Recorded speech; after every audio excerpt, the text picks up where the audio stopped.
Hello everyone, good afternoon. Thank you for joining the webinar. So this is one of the webinars in the series. We call this Digital Care Connect. And today we are primarily focusing on understanding India's 40 crore IVF growth curve with AI driven. Right? Let me just quickly jump into first what the IVF market projections are and where are we from primarily from numbers point of view. It is anticipated that the IVF market in India would be 3.7 billion market by 2030, and it's growing year on at a CAGR of 10% for the last. Right? Now, I'm sure you're experts, so you do understand stemming these growth. But some of the growth triggers that we've noticed is one that the average age of couples actually conceiving for the first moved, and this has not just happened in India. The other welcome development is that 70% of the urban couples now understand and are aware of fertility treatments, which was not the case, let's say, in decades. Finally, insurance is finally around the corner. So now we can see there was an insurance launched in 2024 that enabled insurance coverage for, and now we're trying to see more and more insurance trying to cover that. Right? So this is just the beginning, because once the the insurance starts the coverage of the IVF, this is going to snowball the whole. So let's take a step forward and see in terms of how the market itself is projecting, right? So if you see from the market reality point, again, congratulations to all, because you are now in the Goldilocks zone. What that means, we've moved past the phase where we were actually looking for limited awareness, where there was social stigma associated with IVF.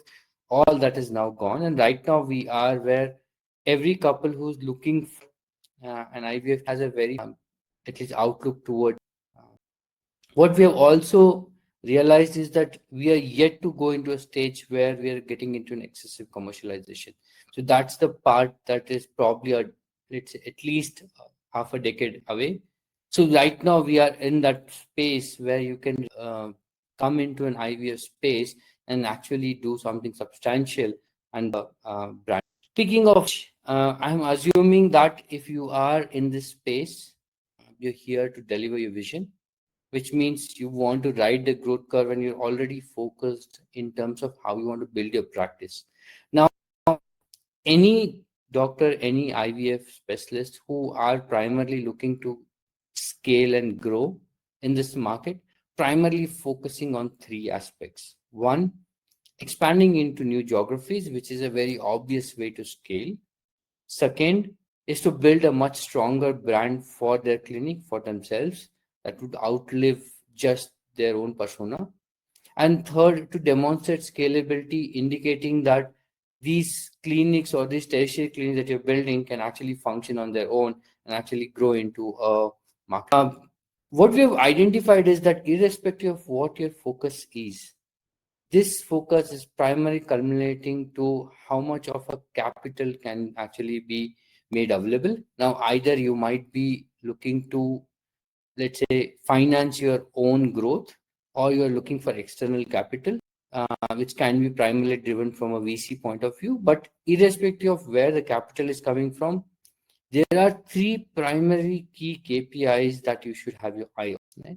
The first in that is the patient volume. How many of these couples who are expecting IVF treatments are you able to serve? Second, how many of the queries that are coming to you, how many of that can actually be converted, right? How many are you able to convert and really give them the service? Third, what is the average revenue per customer that you're seeing? Right? These are very key KPIs, because these KPIs determine how much of a capital can you really get access to, right? And that would directly determine how much can you. Now, just taking a step into IVF clinic and doing a quick SWOT analysis. If you look at the strengths, of course, this would be your stellar, the reputation that you've built over time, the high growth market that you are currently operating, right? Your weaknesses would be your ability to identify and prioritize the right patient queries, identify the right patients and work with them, and also generate enough leads and identify that the patients who come to you actually see you as somebody whom they would want to proceed with. Now, what we've seen is this, considering the market is right now in a growth stage, there is also a lot of competition, and primarily the competition is coming from big chains. So there would be a much larger marketing spend that would be coming from these, right? There would also, you'll also see a lot of churn because there are a lot of players in the market, and that also is something that you should keep an eye on, right? In order to address these weaknesses and these threats, one of the opportunities that is available to you as an individual doctor or as somebody who's running a clinic is to leverage technology that could actually enable you to get a step ahead without having to pour in a lot, right? Also, a strong digital presence will take you along. Moving on, I just wanted to little bit talk about again the numbers that we're talking about. So now, if we're talking about strong, if you see today, there is a gold rush towards lead, right? Most of the IVF clinic owners, they are involved in digital marketing in some way or the other, or they do have some agency working for them. But what we've identified is that most of this digital marketing is very focused on performance marketing, right? What that does is, if you focus primarily on the lead generation aspect, one, you would probably be ending up with getting a lot of fake leads or unnecessary leads which are primarily focused on some other aspect of the fertility related, especially with respect to sperm donation, etc. You could also see a lot of performance marketing expectations, right? That you'd probably put in a certain budget could enable you with certain leads, right? Which may not be true. What we have identified is, in all of this, this kind of performance marketing alone is triggering what we call as the leak funnel, and I would delve a little more into that, right? If you look at the problem of the leaky funnel, now this is not a problem that is unique to most of the IVFs who are primarily involved in the activities. This is something that is now generic because the choice of the marketing platform is restricted to primarily the social, right?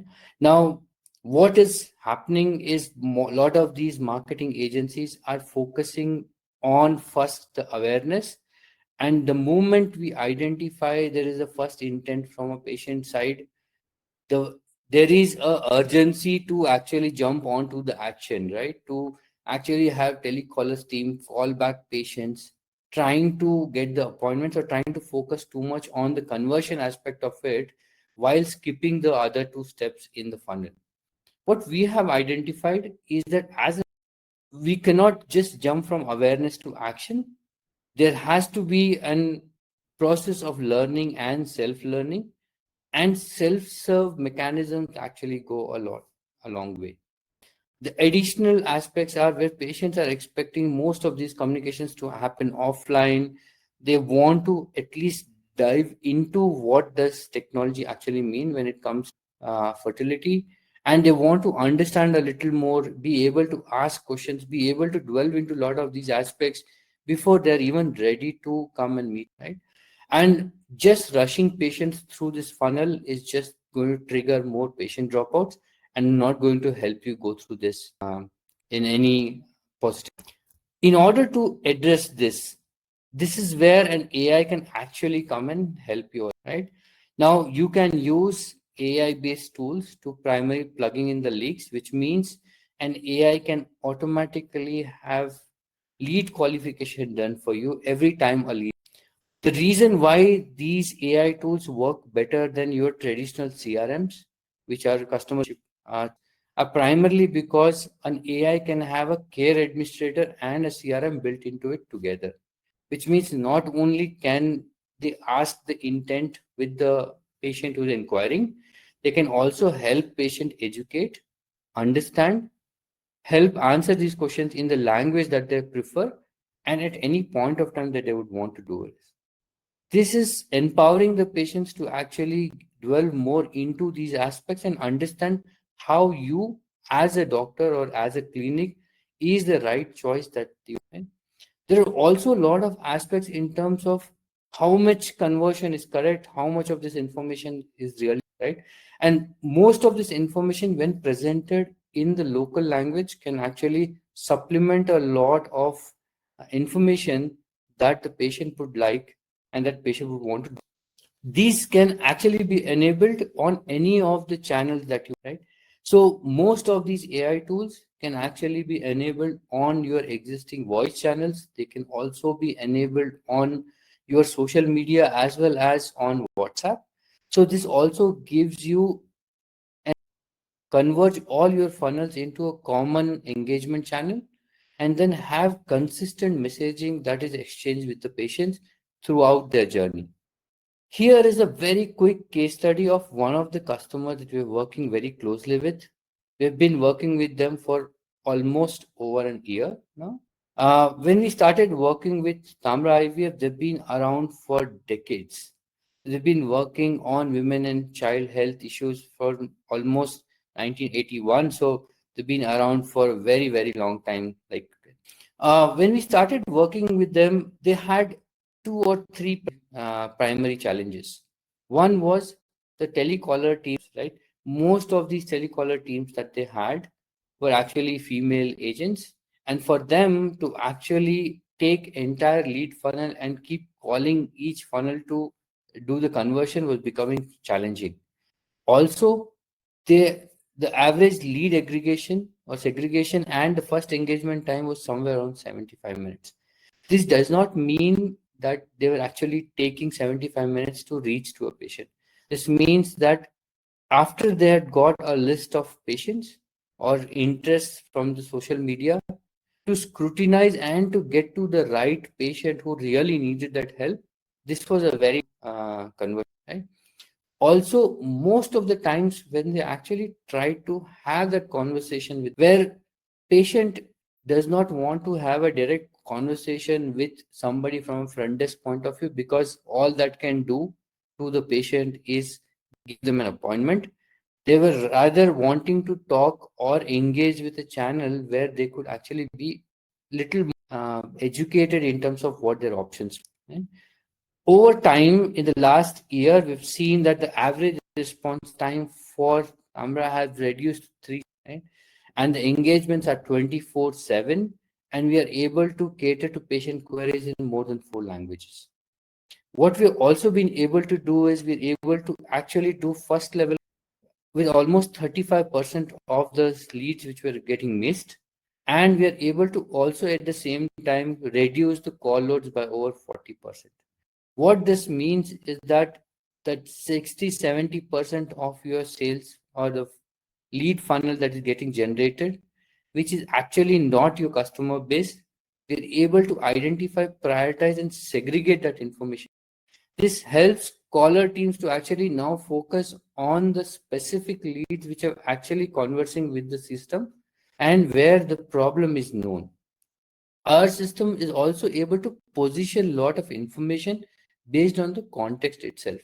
For example, if there is somebody who's trying the IVF option for the first time, there could be a different set of information that you would want to share, and there could be a completely different set of, let's say, materials or education or even videos or information that you would want to share with a second or a third couple, right?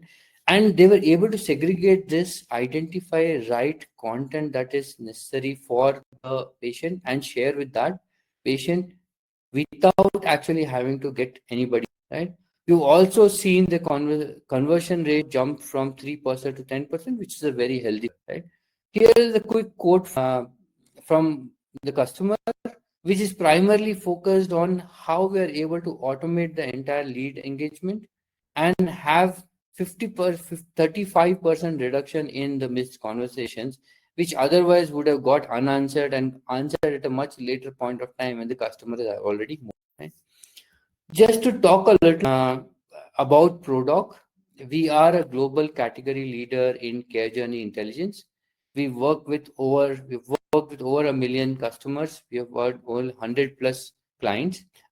We are very active in the IVF space as well, and like you see, we are working with the best in the technology, right? We are working with multiple technology segment leaders, and we build solutions that can actually scale across geography. Again, I also cannot emphasize enough in terms of what we primarily want to focus, especially from a data security and patient confidentiality point of view. IVF being a very sensitive subject, I think we understand very well what this patient data means. We offer a HL7 FHIR compliant infrastructure.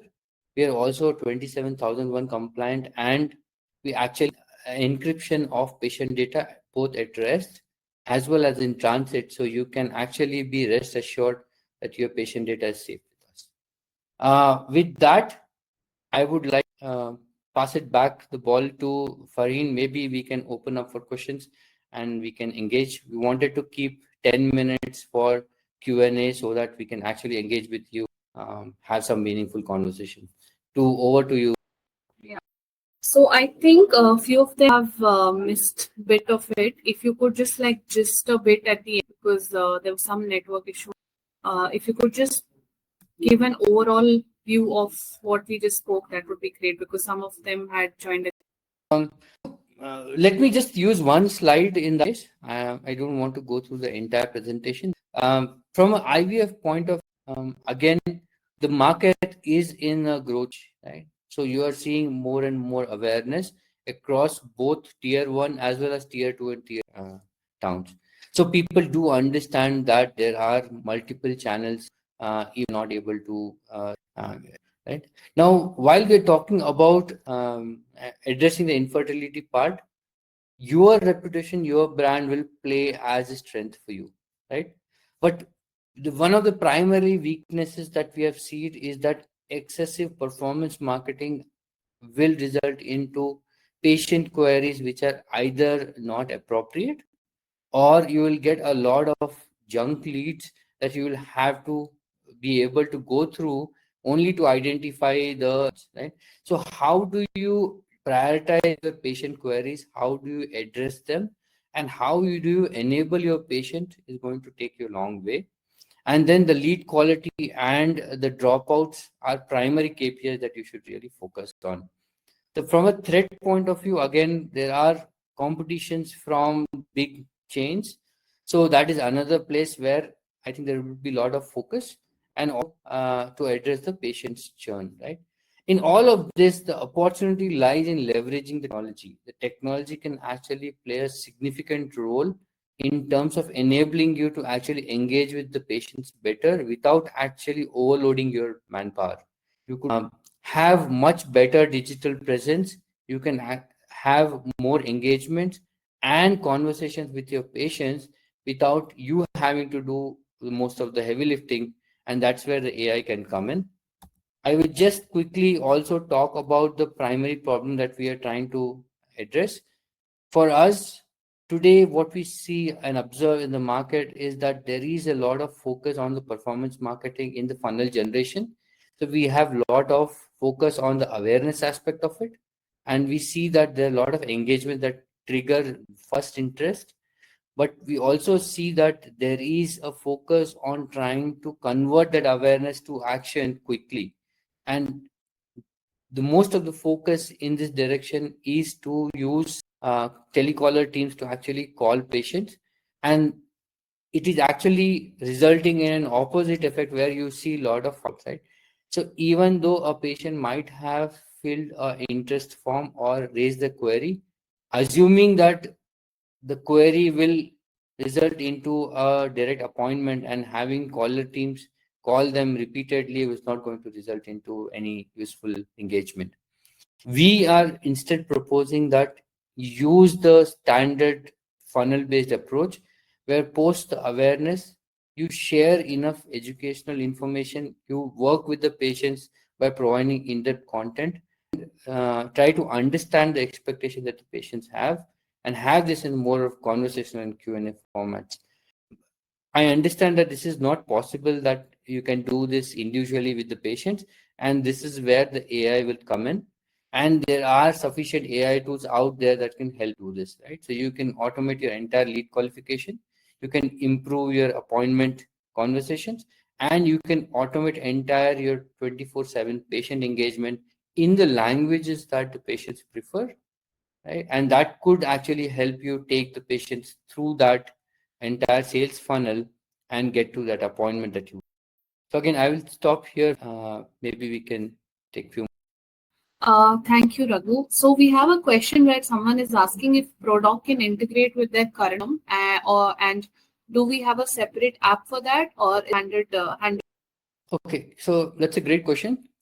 Basically, Prodoc integrates at two levels. We integrate with all your socials. We integrate with your IVRs. So any of your existing patient engagement channels, be it that WhatsApp, be that normal phone calls or your website, we can integrate with those channels. So all your leads can actually get engaged and integrated into a common. What we also can do is we can also integrate with the HIS systems if you require. That would also enable the patients, any appointment that are getting booked, also directly gets placed on your HIS system, right? So basically, from front desk team point of view, is very little heavy lifting, and most of the system is autonomous and invisible to. Next question. Yeah. Okay, so someone has also checked and asked, is it a particular only the DJ in English or are they available in regional languages as well? And what channels? Again, great question. So this is where an AI system can actually benefit you immensely, right? An AI system can actually not only translate, can actually engage with the patient in the language that they prefer. What that means is that one of your patient can engage with you in Kannada, the other one can be in Marathi, and another patient can be talking in Tamil, right? As a physician or as somebody who's trying to reach the right patient, you just need to have the right information in one of the languages, right? So you can just probably have your content that is in English. You don't have to worry about the translation part. The AI systems can step in and actually do this translation in real time, to an extent that AI systems can now also answer to voice notes with voice notes, right? And these voice notes can be in the language in which the initial query was triggered, right? So there can be an extreme level of personalization that can be triggered without you having to do any of this heavy lifting. So that's answer for that. Yeah. So, Farin, do you want to talk? Yeah. Oh, Yeah. sorry. There was one more question that was asking. I was on mute. Someone is asking if this is a customable care that we can provide to each. Again, great question. Yes. Not only can you provide this to at the system level, an AI would enable you to offer this customization at the patient level. So some of this is what I had taken as an example, that based on where the patient is and how much of engagement he's already done as part of the IVF procedures, you can actually tailor the information, right? So the system can actually react very differently to basic questions or use basic forms as a pre-appointment forms to get information from patient, identify the level of maturity of where the patients are, and then also share the information based on that, right? So you can always tailor information that can be shared, and you can get to a personalization at the individual patient level, not even at some level, right? So it can actually be much. If you're speaking, Farin, can you hear me? Hello. Yeah. Yes. Yeah. I think yeah. Now it's almost 3:30. If anyone has any more questions, please feel free ping on our email ID, or you can reach out to me as well. I will drop you an email along with the recording as well, and you can along with it. Thank you. It was great. Thank you. Great. Yeah. Thank you.